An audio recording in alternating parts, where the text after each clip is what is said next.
Olá, irmãos queridos, bem-vindos à nossa partilha entre irmãos. Mais uma vez estamos aqui com você na comunidade Bom Pastor, que se abre para receber a você que está junto com a gente, desejoso de conhecer um pouquinho mais a palavra de Deus. Seja bem-vindo e vamos nós para mais um encontro. Se você tá junto com a gente e acha que vale a pena essa partilha chegar em mais pessoas, compartilha, curte, comenta, dá um jeitinho aí de interagir com a gente, porque a sua interação faz toda a diferença. Então vamos nós. Laura Beatriz, minha irmã, tudo beleza? Um pouco entupida, Padre Eu tô Antônio. vendo um pouco, né? Vamos lá, Peço coragem. desculpa aos irmãos, mas mesmo assim, com uma alegria grande de estar aqui, mesmo meio resfriada, mas vamos que vamos. Esse tempo no Rio, daquele frião, vem pro 38 graus, aí daqui a pouco volta de novo, aí a gente fica meio assim, né, Padre Antônio? Coisas do Rio de Janeiro. Na mesma semana faz 14 e faz 32, aí não tem como não ficar entupido. Pois é. Bom, entupido ou do jeito que tá, vamos lá. Laura, eu queria propor para a gente hoje compartilhar sobre uma coisa que não é porque a gente tem muito conhecimento de causa sobre ela, não. É justamente o contrário, é para ver se a gente aprende. Porque quando a gente partilha algumas coisas, a gente partilha... É verdade, Padre ou porque a gente conhece bem o assunto, ou porque a gente quer aprender sobre ele. Então não é o caso, a gente não conhece bem o assunto, mas a gente pode aprender muito sobre ele hoje. Queria propor que a gente conversasse um pouquinho sobre um grande dom, uma grande virtude prezada na palavra de Deus, prezada na fé da igreja, a virtude da humildade. Ai, Padre Antônio, amei, ela vem me tocando, eu sei muito pouco, eu quero entender. Quando Jesus fala, né, eu acho que é o único momento na Bíblia que ele aprendei de mim, que sou manso e humilde, mas eu preciso partilhar com o Senhor que o último momento que me tocou de uma forma muito forte sobre humildade foi agora no dia de Nossa Senhora Rainha, que nem é festa assim, né? Festança. É festa, Nossa Senhora Rainha, poucas pessoas, né, sabiam. E eu vi no Instagram uma foto de Nossa Senhora, assim, a expressão da humildade, que tocou meu coração de tal forma, Padre Antônio, que coisa incrível, diferente, né? Deus tem os seus meios de mobilizar o coração da gente. Já tinha sido com a palavra, mas dessa vez foi com a imagem de Nossa Senhora. Eu senti o desejo, eu pedi a Deus, né? E eu pedi a Nossa Senhora, eu quero viver essa humildade, porque eu senti ali, naquela foto, humildade como total dependência de Deus, humildade... eu estou aqui, Senhor, entrega a Deus, confiança em Deus. Foi tudo isso que aquela imagem linda de Nossa Senhora, recolhida, mas entregue, me passou sobre humildade. A gente tem muitas maneiras da gente se aproximar dessa virtude, né? Antes de a gente chegar nesse ponto que você colocou, eu acredito que a gente poderia até dizer, sob um determinado ponto de vista, que humildade, anteriormente a isso, é o modo, é a maneira como o próprio Deus se inclina e se aproxima da gente.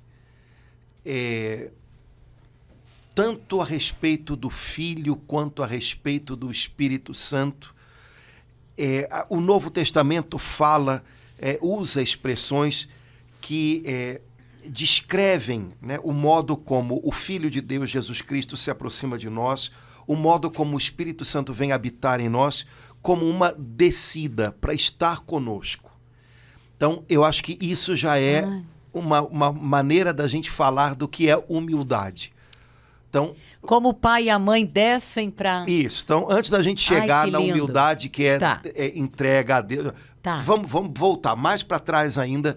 É uma maneira como o próprio Deus se aproxima da gente. Então, que lindo. Na linguagem da Bíblia, do Novo Testamento, Há uma palavrinha em grego que é bastante conhecida pelo pessoal que gosta de estudar a Bíblia, que é kenosis, que é abaixamento. Mas é um abaixamento para levantar quem está perto. Alguém que estava no alto se abaixa para levantar alguém que estava embaixo. Então, é desse jeito que o Filho de Deus vem a nós, e é desse jeito que o Espírito Santo vem a nós. Então, com todas as ressalvas possíveis, a gente pode dizer que o nosso Deus se fez humilde para estar conosco, né? Há uma palavra que eu acho muito bonita, né? que descreve isso. É a condescendência de Deus, a capacidade que Deus tem de inclinar-se para se fazer compreender, para se fazer perceber.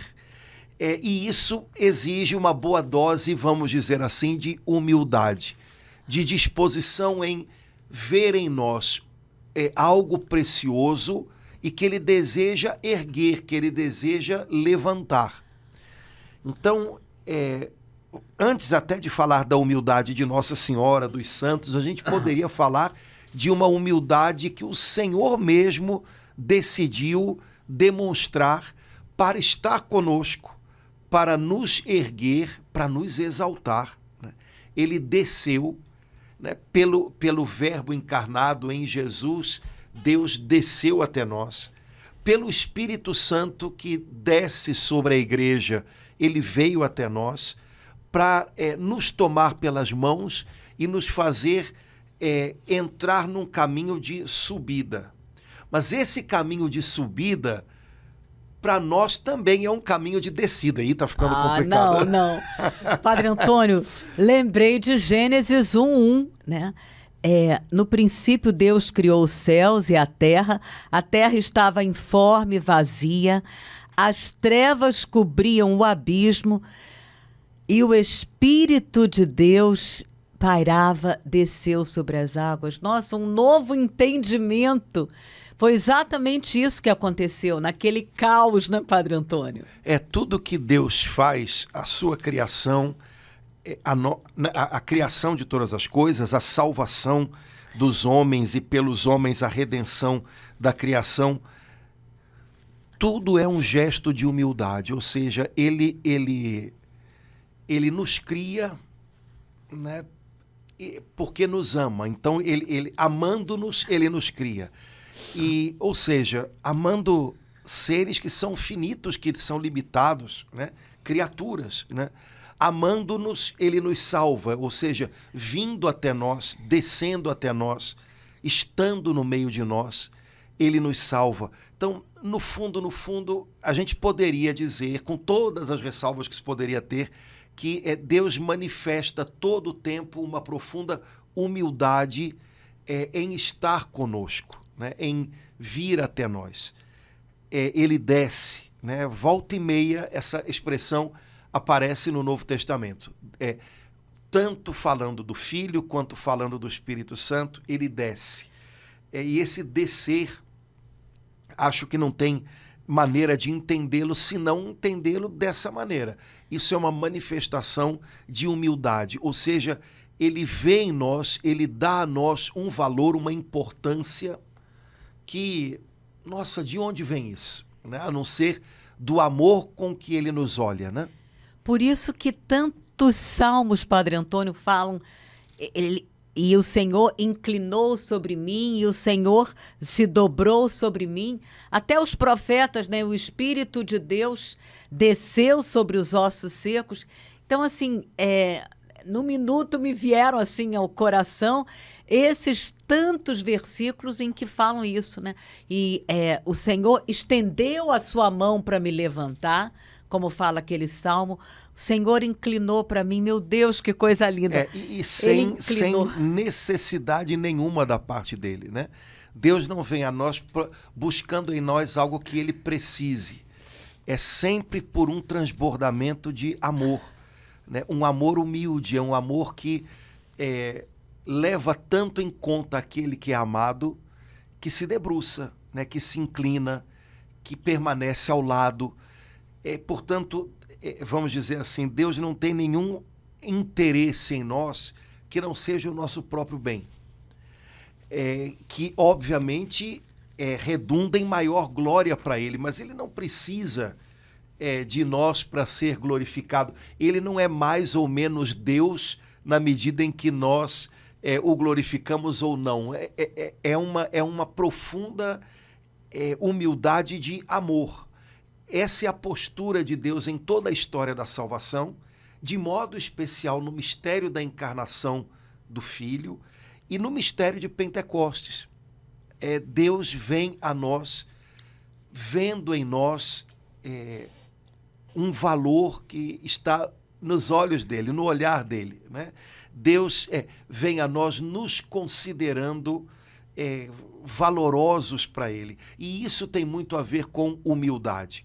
Há uma passagem na carta de São Paulo aos Filipenses que eu acho muito bonita, porque é uma passagem que antecede um texto que os autores que estudam a Bíblia, os estudiosos da Sagrada Escritura, dizem que é um texto que já era usado antes do apóstolo Paulo na liturgia cristã. Então, existe um hino, existe uma música que os cristãos do tempo de Paulo já usavam para glorificar a Jesus na liturgia. E, pelo visto, Paulo gostava tanto desse hino, dessa música, que ele colocou na carta aos Filipenses. Embora sendo de divina condição, Cristo Jesus não se apegou ociosamente do ser igual em natureza a Deus Pai, mas esvaziou-se e humilhou-se, né, e fez-se semelhante aos homens, né, em tudo, até a morte de cruz. E um pouco como chave para a gente entender esse hino, São Paulo diz algumas coisas antes.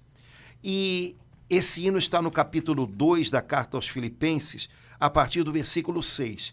Mas no versículo 3, São Paulo diz assim: nada façais por espírito de partido ou vanglória, mas que a humildade vos ensine a considerar os outros superiores a vós mesmos.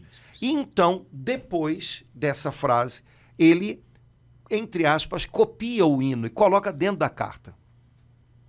Então é como se ele quisesse dizer, olha, esse foi o modo como Jesus veio até nós. Então a humildade o fez nos considerar, entre aspas, superiores a ele próprio. Imagina que loucura. E, por conta disso, agora ele descreve o mistério da encarnação da maneira como aparece nesse hino. Sendo de condição divina, ele não se prevaleceu de sua igualdade com Deus, mas assumiu, aqui está escrito, a condição de escravo. Tem uma outra tradução que eu gosto mais, assumiu a forma de servo. Nossa. E humilhou-se. Aí já tem um monte de coisa bonita, porque quer dizer que enquanto Jesus, o Filho de Deus feito homem, caminhou sobre a terra, a forma dele, era a forma de um servo. Ou seja, ele veio para, como ele próprio diz, servir e não ser servido. Depois, como diz o texto, se ele veio assumir a condição, a forma de servo, isso significa que também a sua mente e o seu coração tinham essa forma, esse funcionamento. E que, como diz Paulo, ainda na carta aos Filipenses, um pouquinho antes, ele nos considerou superiores a ele próprio. Então, mesmo sendo Filho de Deus, eterno com o Pai, vindo ao mundo, assumindo a forma de servo, Jesus olhava para todos, considerando a todos como mais importantes do que ele próprio. Ele viveu como servo, servo de todos. E depois, Paulo, copiando esse hino, né, que está na carta aos Filipenses, ele diz que o Filho de Deus, Jesus, humilhou-se. Humilhar-se a gente costuma ter uma visão negativa dessa palavra, né? Humilhou-se ainda Mas mais. humilhar-se significa assumir atitudes de humildade. Jesus não foi humilhado, ele humilhou-se, é diferente. Uhum. Humilhar-se significa assumir atitudes humildes, assumir atitudes de quem é menor do que os outros, de quem é pequeno para os outros. Então, é como se Paulo, nesse trechinho da carta aos Filipenses, capítulo 2, em que ele primeiro dá a chave de leitura e depois ele copia, vamos dizer assim, o hino que já era cantado no tempo dele, ele quisesse dizer para a gente, olhem,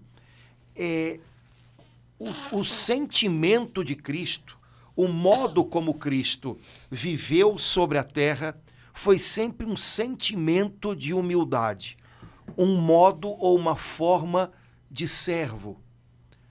Agora façam a mesma coisa, né? Porque sempre que Paulo apresenta Jesus, ele apresenta Jesus para que nós o imitemos, né?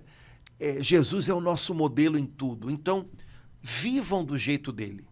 E aí a gente tem que tirar todas as consequências disso, né? Bom, Jesus caminhou sobre essa terra com a forma de servo. Qual tem sido a minha forma ultimamente? Né? Qual tem sido a forma que molda a minha mente, o meu coração, a minha vida?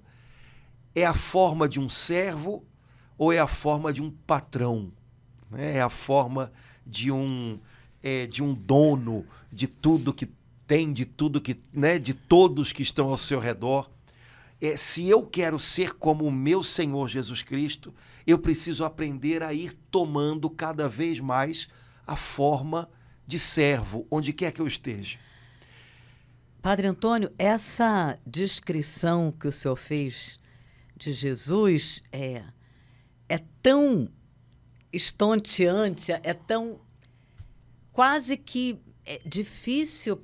Como é que o orgulho está entranhado em nós de tal forma? O senhor vai achar que... Mas eu pude entender por que o demônio falou, não servirei. O demônio não admitiu servir como... Ai, meu Deus. Ele não assume a forma de servo jamais. Por isso, dizem que o demônio consegue imitar qualquer virtude, dar a aparência de qualquer virtude, mas ele não imita, ele não consegue a humildade. Porque ele jamais quis assumir a forma de servo. Ao contrário do Filho de Deus feito homem, né? E aí já tem vamos dizer assim, um pentezinho fino para a gente passar no coração da gente nos nossos exames de consciência, né? O demônio jamais assume a forma de servo. Ele pode assumir formas aparentemente bonitas, estonteantes, mas a do verdadeiro serviço, nunca. Da verdadeira humildade, nunca. Há uma... Ele tem horror, né? Para ele falar não servirei é porque ele não aguentou ver um Deus ali. Exato. Há uma santa muito querida, eu acho ela muito simpática, já estive no lugar onde ela viveu algumas vezes, foram muito legais esses momentos. Santa Maria de Jesus Crucificado, uma santinha carmelita, gente boa toda a vida. É da Terra Santa? Ela era da Palestina, foi para a França, depois voltou, fundou um Carmelo em Belém. Uau! E lá ela morreu durante as obras do Carmelo, ela ajudava muito, acabou caindo, se machucou e tal. Mas ela recebeu de Deus dons incríveis.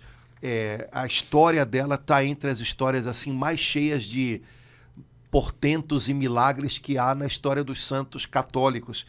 E é interessante porque ela própria não conseguia entender a maioria das coisas que aconteciam com ela. Exemplo, ela às vezes durante a oração ela era arrebatada em êxtase. Então ela entrava num estado de descanso em Deus, de derramamento diante de Deus, assim, quase que absoluto. E ela não entendia, então ela escrevia para o diretor espiritual dela dizendo: padre, de novo eu tive aqueles sonos Eu acho que eu sou muito preguiçosa, não sei o que é. Mas ele entendia o que estava acontecendo com ela e ele escreveu uma vez numa carta: Deus decidiu esconder Maria de Jesus crucificado à própria Maria de Jesus crucificado. Uau. Ou seja, ela Nossa. própria não sabia quem era, o que estava vivendo, né? E ela teve algumas experiências com Deus assim tremendas. Ela viu o inferno, viu o céu. E ela diz uma coisa muito... Tem que se saber, tem que se entender a maneira como ela fala, tá? Ela fala, obviamente, numa linguagem humana para tentar descrever alguma coisa que olhos não viram, ouvidos, né? Então ela diz, olha, eu vi muitas virtudes no inferno. Ou seja, as pessoas que vão para o inferno, elas não são 100% más, óbvio. Também fizeram coisas boas, né? Mas ela diz assim, eu vi muitas virtudes no inferno, mas não vi humildade. Eu vi muitas falhas no céu. Ou seja, as pessoas que vão ao céu não são pessoas que jamais pecaram, mas eu não vi orgulho. Nossa, Padre Antônio. Então, acho que dá para entender um pouquinho o que ela está dizendo, né? Dá. Ainda que seja um pouquinho do dom da humildade, já é o bastante para nos livrar do inferno.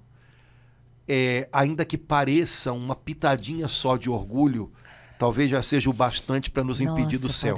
Né? É um pouco nessa linha que a gente está falando aqui. Né? O diabo jamais se dispôs a servir. O diabo imita qualquer coisa menos humildade, obediência. Né? Talvez o traço mais característico de Jesus, pelo menos conforme esse hino que os cristãos do tempo de Paulo já cantavam, quer dizer, é algo que acompanha a compreensão da igreja a respeito de Jesus desde as suas origens. O modo como Jesus viveu foi como o servo de todos e o filho obediente. Isso foi o que ficou desde o início como a grande lembrança de Jesus. Né? Há um exegeta, um estudioso da Bíblia, bastante interessante. Ele tem umas, como toda exegeta, é meio complicado, mas enfim. Mas ele tem umas coisas interessantes. E ele diz assim que o que a gente lê no Novo Testamento sobre Jesus não é uma radiografia de Jesus, mas é como Jesus era recordado. Legal isso, né? O que se lembrava de Jesus? E se você der uma olhadinha no Novo Testamento, você vai ver, olha, Jesus foi lembrado como humilde, servo de todos, eu vim para servir e não ser servido, e como obediente, até o fim. Isso o inimigo não sabe imitar, e esse é o modo como Jesus caminhou, a forma dele sobre a terra. De tal maneira que a tradução aqui da Bíblia da Ave Maria não tem esse... O versículo foi traduzido de um modo bem diferente. Mas o versículo 5 do capítulo 2 da carta aos Filipenses, em princípio, a melhor tradução para ele é assim: tende em vós o mesmo sentimento de Cristo. 2 pontos. E aí Paulo começa: embora sendo de condição divina, ele não se apegou da sua igualdade com Deus como se fosse um direito, né? Mas humilhou-se. Então esse foi o sentimento de Cristo, o sentimento constante. Paulo não diz tende em vós os mesmos sentimentos de Cristo, ele diz tende em vós o mesmo sentimento, ou seja, aquilo que todo o tempo permaneceu como característico, como o estado de espírito constante de Cristo, humildade. Por isso, você bem lembrou o convite de Jesus, né? Vinde a mim, aprendei de mim que sou manso e humilde de coração e encontrareis descanso para as vossas almas. É como se Jesus dissesse, olha, o que traz descanso para dentro é humildade e mansidão. Quando a gente aprende com Jesus a viver com humildade e mansidão, o coração da gente descansa. Quando eu não aprendo com Jesus a humildade, mas me mantenho no padrão do orgulho. Quando eu não aprendo com Jesus a mansidão, mas me mantenho no padrão da discórdia, da briga, o meu coração nunca tem descanso. Padre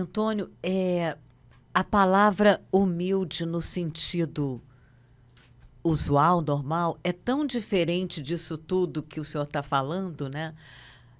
Uma notícia de jornal, um comentário na TV, no Instagram, fulano, é totalmente diferente desse sentido bíblico, né? Daqui, de Filipenses 2, de tudo isso, esse texto de São Paulo descrevendo Jesus é uma deturpação até, né? Hoje em dia, a palavra humilde ou humildade, a não ser quando se faz algum tipo de palestra motivacional e que às vezes não dá a entender também o que significa, essas palavras quase soam como ou palavras pejorativas ou negativas. Né? Fulano é muito humilde, normalmente se fala de uma condição social ou de uma condição acadêmica. Isso. Quando, na verdade, uma pessoa pode não ter boa condição social e isso não significar necessariamente que ela é humilde no sentido que a gente está conversando aqui, né? E vice-versa, né? Pois é, só que na linguagem do reino de Deus, humildade é uma palavra, e tudo aquilo que tem a ver com ela, né, são palavras fundamentais. No reino de Deus, humildade é uma das características do cidadão desse reino, e jamais com um tom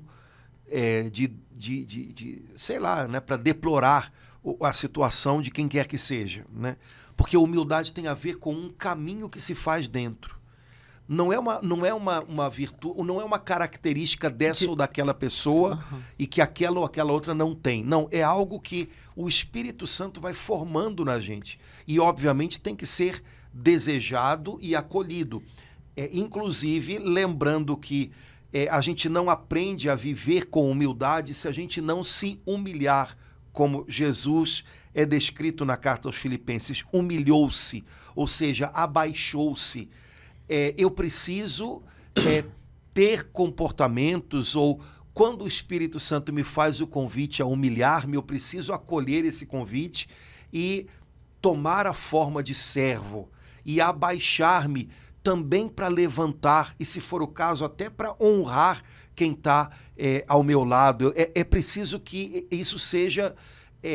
É preciso que eu permita que o Espírito Santo molde isso em mim. Não é uma característica inata em alguém, entendeu? Fulano é tão humilde, isso não existe, porque ninguém a nossa natureza carnal machucada pelo pecado, pelo contrário, ela é dada ao orgulho, ela não é dada à humildade. Então, os santos que possam lembrar para a gente grandes testemunhos de humildade, certamente foram pessoas que precisaram submeter o seu coração ao Espírito Santo de uma maneira muito intensa, porque a humildade é algo que repugna a nossa natureza carnal, né? A nossa natureza machucada pelo pecado. A gente não quer ser considerado secundário, a gente quer ser protagonista. A gente não quer ter forma de servo, a gente quer que as pessoas reparem na gente e olhem para as necessidades ou às vezes até para os caprichos da gente, né? A gente não quer se humilhar, isso custa muito. Então isso não é alguma coisa banal, é alguma coisa, né, que, vamos dizer assim, que vai sendo impressa na gente com fogo, né? Então a gente não pode treinar, só Deus pode dar humildade para a gente a partir das humilhações que a gente acolhe, aceita e vivencia na força do Espírito Santo. Eu não posso agora para que o Padre Antônio me aprecie mais, eu vou mostrar-me mais humilde para ele. Não é, entendeu? É aquilo que a gente falou, o diabo não consegue imitar a humildade, porque no fundo não é. Então não é uma aparência, a humildade não é o que parece, né? Não é uma forma externa, é a forma do interior, é a forma da mente e do coração, né? É interessante, né? Porque nesse trechinho da carta aos Filipenses que a gente está conversando, São Paulo, no versículo 3 do capítulo 2, diz assim: que a humildade vos ensine a considerar os outros superiores a vós mesmos. Eu preciso aprender com a humildade, né? O orgulho, naturalmente, ele me arrasta, Porque como a minha natureza foi ferida pelo pecado, o orgulho não precisa me ensinar, ele me arrasta. Quando eu vou ver, eu já estou dando o braço a torcer para ele. Eu já estou querendo falar mais alto que os outros, eu já estou querendo prevalecer sobre os outros, eu já estou querendo imaginar que eu tenho mais valor ou mais importância, ou que eu sei mais do que os outros. Mas a humildade, ela ensina. Isso significa que eu devo estar disposto a aprender com ela. Assim como Jesus disse, aprendei de mim, que sou manso e humilde de coração. Ora, o processo de aprendizagem já é em si mesmo exercício de humildade. Uma pessoa que tem coração desejoso de aprender, coração de aprendiz, como a Doris dizia para a gente aqui, essa pessoa já está, de alguma maneira, sendo dócil ao chamado do Espírito Santo para vivenciar a humildade. Porque aprender, no fundo, já é um sinal de que eu estou me dobrando e me deixando levar pela mão, pela humildade. Eu não sei, eu não conheço, eu não sei como é que é, eu preciso aprender. Isso, de algum modo, já é ser humilde, né? Padre Antônio, eu acredito, ouvindo isso que o senhor está falando, que fui agora lá para o Horto das Oliveiras e Jesus dizendo, Pai, se for possível, afasta de mim esse cálice.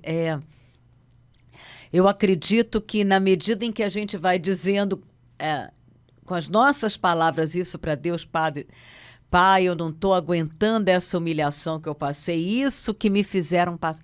À medida que eu vou colocando isso para Deus, confessando isso para Deus, ele vai começando a permitir que eu experimente a humildade. Reconhecimento, né? Reconhecimento. E um reconhecimento, como é que a gente pode dizer isso? Cheio de temor, né? Senhor, eu não sei. Senhor, me ensina. Senhor, como é que eu faço? Né? Essa condição de coração, né? Senhor, eu confio no Senhor, eu sei que a sua vontade é mais perfeita que a minha, mas me ajuda, né?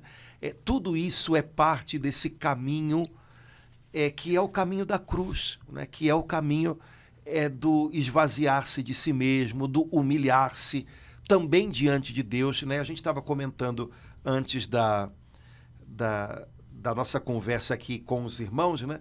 Que a maior parte das citações do Catecismo da Igreja Católica sobre humildade estão na parte que fala sobre oração. E aí voltamos para aquilo que você falou de Nossa Senhora, né? Porque, na verdade, quando eu estou vivendo um caminho de humildade, aí sim eu descubro, meu Deus, eu preciso de ti, né? Eu não sei, eu preciso aprender. Eu não consigo por mim mesmo ter a forma de servo. Eu não sei por mim mesmo considerar os outros superiores a mim. Eu não sei por mim mesmo, eu não sei. Eu preciso da tua ajuda, eu dependo inteiramente da tua ajuda. Por isso, a humildade, de alguma maneira, ela se manifesta muito concretamente no modo como a gente reza. Veja, não em qualquer oração, mas no modo como a gente reza, né? Se for de um modo cheio de temor de Deus, né? Cheio de reconhecimento de que a gente precisa dele, né? De que sem ele a gente não consegue, a gente não sabe, isso significa que eu estou me exercitando na escola da humildade. Né? E nesse sentido, sim, aí a gente volta ao que você falou no começo, né? Nossa Senhora como aquela que está totalmente aberta por inteiro a tudo que Deus queira lhe dar e lhe ensinar, porque ela sabe da sua total dependência de Deus. Existem umas imagens de Nossa Senhora, não sei, acho que você já deve ter visto, que são interessantes. Normalmente são imagens estilizadas em que se coloca a imagem em forma de orante e esvaziada, né? Como se fosse um buraco, assim, né? Um vazio, mas tentando mostrar isso.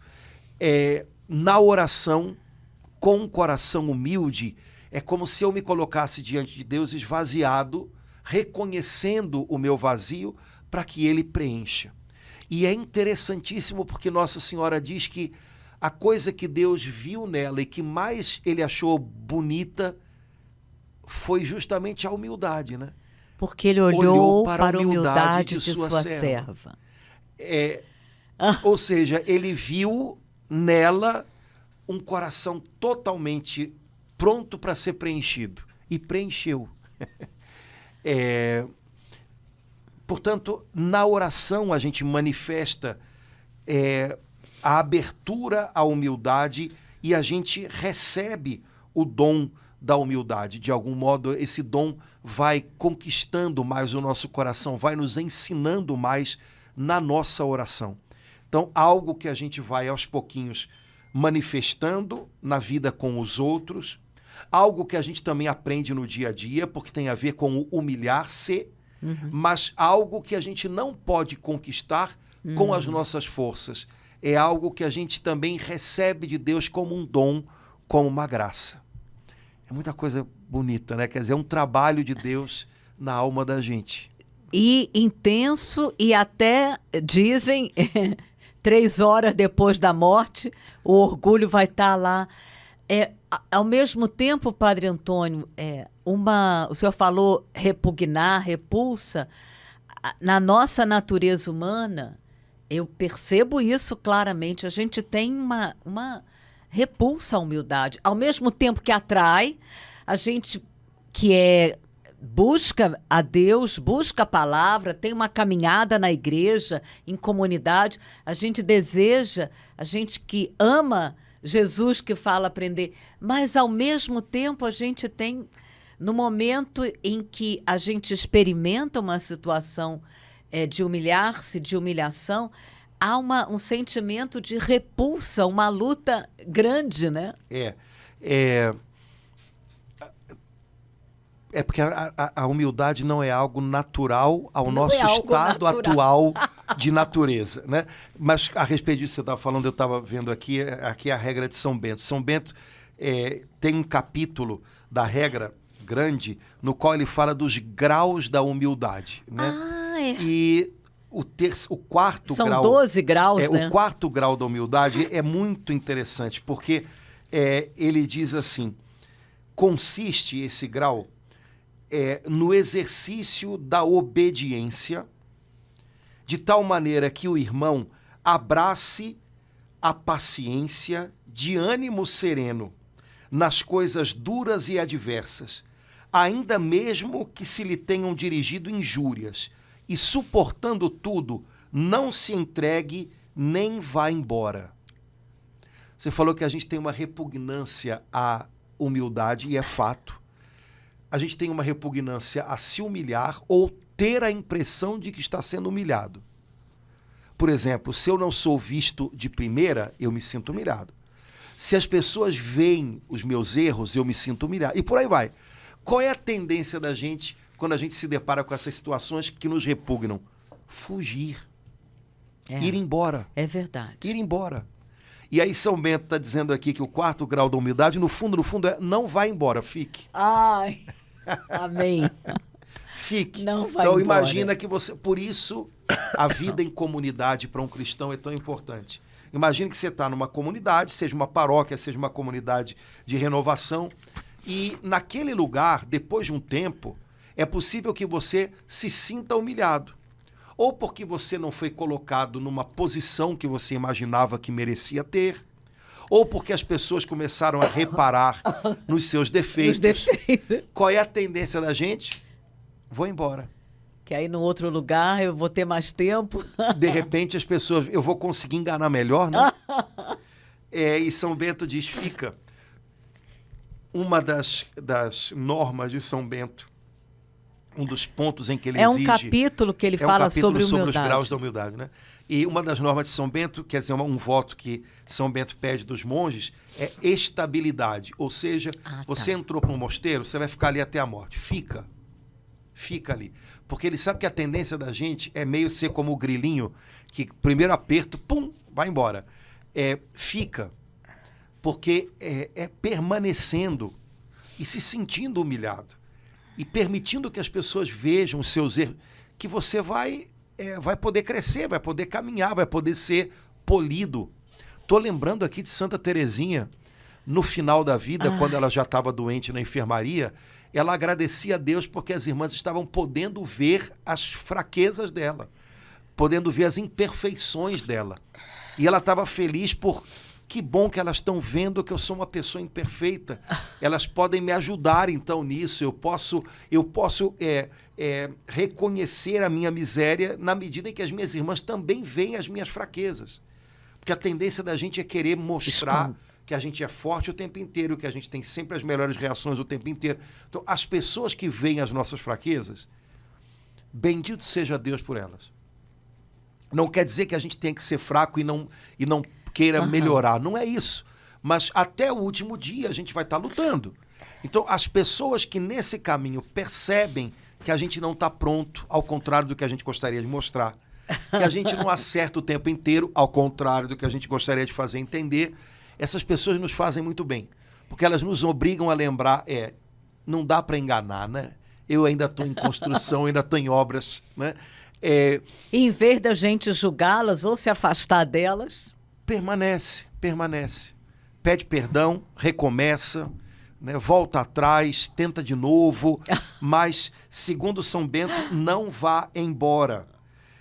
Abrace a paciência, com o coração, com o ânimo sereno. Não se entregue nem vá embora. Ou seja, é para não ir embora, mas também não é para se entregar às próprias... todo mundo sabe como é que eu sou, vão ter que me engolir. Não é isso, né? Não. Humilhe-se, estando ali ao lado de pessoas que sabem da sua fragilidade e continue buscando, e continue lutando, e continue tentando, mas sem jamais imaginar que você deve dar a impressão de alguma coisa. Você deve ser algo. Aliás, em outro lugar da regra, São Bento diz uma outra coisa legal, né? Jamais querer parecer santo antes de ser de verdade. Portanto, mais preocupado em estar com Deus e caminhar com Deus do que parecer estar com Deus, né? Porque senão... Agora, para isso, a gente tem que persistir, continuar. Por isso, pensar duas vezes antes de... aqui não é mais meu lugar, tchau, vou embora. Porque pode ser que isso esteja sendo movido por orgulho ferido. Padre Antônio, a impressão, enquanto o senhor falava, é que 99,99% das vezes em que muitos de nós fazemos isso, olha, tchau, né? E aí as pessoas ficam constrangidas, ficam se sentindo mal. Em qualquer situação, né? Trabalho, comunidade, igreja, né? É um baita de um orgulho, né? A gente não deixar, de repente, talvez será um dos momentos mais preciosos da nossa vida. Deus tem tanto para nos ensinar e a gente perde aquela chance, né? Porque a gente vai embora, né? Exato. Então, permanecer, né? E permanecer, como São Bento diz, de coração sereno, sem fazer disso uma grande tempestade. Não, é assim. Pessoas imperfeitas que têm que caminhar junto e as nossas imperfeições vão ficar, de algum modo, evidentes, né? Para um, para outro, e suportarmos-nos mutuamente, como diz a Bíblia, né? Carregai os vossos fardos, carregai os fardos uns dos outros. E tereis, né? Cumprido toda a lei, carregar o fardo. Né? Padre Antônio, agora nesse momento eu estou vendo assim outra ideia errada que dentro da igreja a gente tem, né? Achar que a pessoa que está aqui, por exemplo, em relação a um padre, achar que o padre, né, não comete mais nenhum pecado, ele não está no céu ainda não, ele está se preparando como eu. Acontece muito isso. Nossa, o padre fulano fez... E aí a gente fica... Ou então uns com os outros, né? A pessoa que é o coordenador de um movimento, da catequese. Fulano fez, né? Eu também faço, eu não fiz igualzinho. A gente tem muito disso também, né, Padre Antônio? Ao mesmo tempo que as pessoas têm direito ao nosso bom testemunho, por outro lado, no mínimo, uma ingenuidade a gente imaginar que as pessoas não têm mais lutas. Pois é. Então, tem os dois lados da moeda, né? Quer dizer, a gente deveria dar melhor testemunho, fato, mas, como diria São Paulo, quem está de pé, cuidado para não cair. Então, está todo mundo lutando, né? E tem momentos em que a luta é grande, tem pontos em que a gente já melhorou e tem outros pontos que são a fragilidade da gente, e ali a gente não consegue dar muitos passos. E como isso é real para mim, também é para você, e não deveria nos espantar tanto. No fundo, essas coisas têm que estar caminhando juntas na cabeça da gente, né? Há um livro antigo, muito famoso, né? A Alma de Todo Apostolado, que foi escrito por um abade trapista, né? Que são monges beneditinos, mas de vida bem recolhida, e foi escrito para padres diocesanos. E o abade que escreveu esse livro diz assim: ninguém faz mais mal para um padre do que as pessoas que o cercam achando que ele é santo e dando para ele a impressão de que ele é santo, de tal maneira que ele próprio acredita. Ai. Então ninguém atrapalha mais um padre do que o fã-clube. Nossa Senhora. Né? Ai. Porque o fã-clube não quer nada. O fã-clube quer botar uma pessoa lá na frente, né, que corresponde às nossas expectativas e ponto. Então um grande amor pode virar um grande ódio em algum momento e tal, parará, parará. E ninguém precisa de fã-clube para nada, né? A gente precisa caminhar como irmãos e como uma comunidade. É isso que a gente precisa. Faz o contrário do primeiro mandamento, né? Em vez de amar a Deus, idolatra uma pessoa. E ninguém faz mais mal para um padre do que essa turma. Então, não ficar, sabe, atentando até, ou criando tentações contra a humildade, né? Fazendo com que o outro imagine, não que significa que a gente não possa ter gratidão, que a gente não possa reconhecer coisas boas, mas daí a gente criar tabus, sabe? Você está pronto. Coitado parar com do essa padre. bobagem, né? Não precisa também, sabe, de tanto, né? Então, todas essas coisas, Laura, no fundo, elas são, sei lá, né? Coisas que a gente tem que estar consciente e administrando dentro da gente, mas sem dúvida alguma, humildade, me parece que nas Escrituras é algo valioso, é um dom precioso de Deus e um grande aprendizado ao mesmo tempo, e que a gente não deve descuidar disso. Padre Antônio, queria ler, ainda dá tempinho, um versículo. São Pedro aprendeu de uma forma muito intensa, né, Padre Antônio? Poxa, ele foi... Afasta-te de mim, Satanás, escutar isso de Jesus depois. Então, na primeira carta de São Pedro, versículo 5... Capítulo 5, Capítulo 5, aqui fala assim. No meio do capítulo 5, versículo 5. Todos vós, em vosso mútuo tratamento, revestivos de humildade, porque Deus resiste aos soberbos. Ele fala que claramente é uma citação de Provérbios, né? Porque Deus resiste aos soberbos, mas dá a sua graça aos humildes. Humilhai-vos, pois, debaixo da poderosa mão de Deus, para que ele vos exalte no tempo oportuno. Confiai-lhe todas as vossas preocupações, porque ele tem cuidado de vós. Esse versículo tem me ensinado muito cada vez que eu volto a ele, porque ele mostra aqui exatamente o momento em que a gente está sofrendo ou uma incompreensão em que a gente não esperava, né, ou uma humilhação, e ele nos consola profundamente, nos leva a ficar bem junto de Deus nessa hora, para que Deus, no momento oportuno, ele, né, nos coloque de pé, nos exalte, e não que a gente fique esperando isso uns dos outros. Né? Não, e por outro lado também já me dá aqui uma dica importante, porque em alguns momentos pode ser que eu tenha a impressão de que Deus está resistindo, e eu tenho que me perguntar se não é porque eu estou sendo soberbo, né? Porque, né, veja, é o tipo de citação que aparece 2 vezes na Bíblia, né? Primeiro em Provérbios e agora São Pedro repete. Deus resiste aos soberbos, mas dá sua graça, sua paz, seu alívio, seu renovo aos humildes. Então, de vez em quando eu preciso me perguntar, será que essa aparente resistência que eu estou encontrando, será que não é porque o Senhor está resistindo à minha soberba? De vez em quando a gente podia se perguntar essas coisas, né? E aí a gente pode descobrir coisas muito interessantes, né? Que talvez não seja só um probleminha, não seja só... Não, às vezes o Senhor está dizendo, olha, eu não estou entrando nessa com você, porque você está entrando de maneira orgulhosa, vaidosa, e por aí vai, né? Então, Gente, a Sagrada Escritura é um negócio sério para quem está afim de cavucar o próprio coração, né? Então, acho que quando o assunto é humildade, então, que é algo tão característico do próprio mistério de Deus que vem a nós, aí a coisa fica ainda mais séria, né? Então, deixar-se questionar pela palavra de Deus é um exercício que a gente deve fazer constantemente para que a gente possa prosseguir no nosso caminho com o Senhor. Mas, de fato, esse tema da humildade me parece que ele é essencial porque nele se resolvem uma série de outras questões da nossa vida, inclusive a questão da paz interior, né?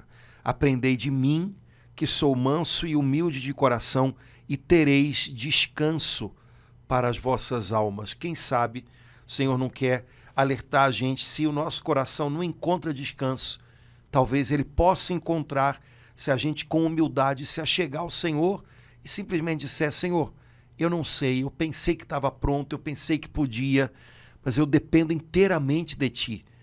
Pode ser que esse seja o primeiro passo para a gente, como diz a Escritura também, caminhar com a paz, né? Ir com ela Amém. no caminho. Então, Laura, eu acho que sobre humildade tem muita coisa, mas vamos parar por verdade, aqui, Padre senão, Antônio. senão o pessoal vai embora e a gente fica. Então, acho que tá de bom tamanho. Já levamos muito tranco com essa história hoje, né? Vamos para o cantinho do pensamento agora.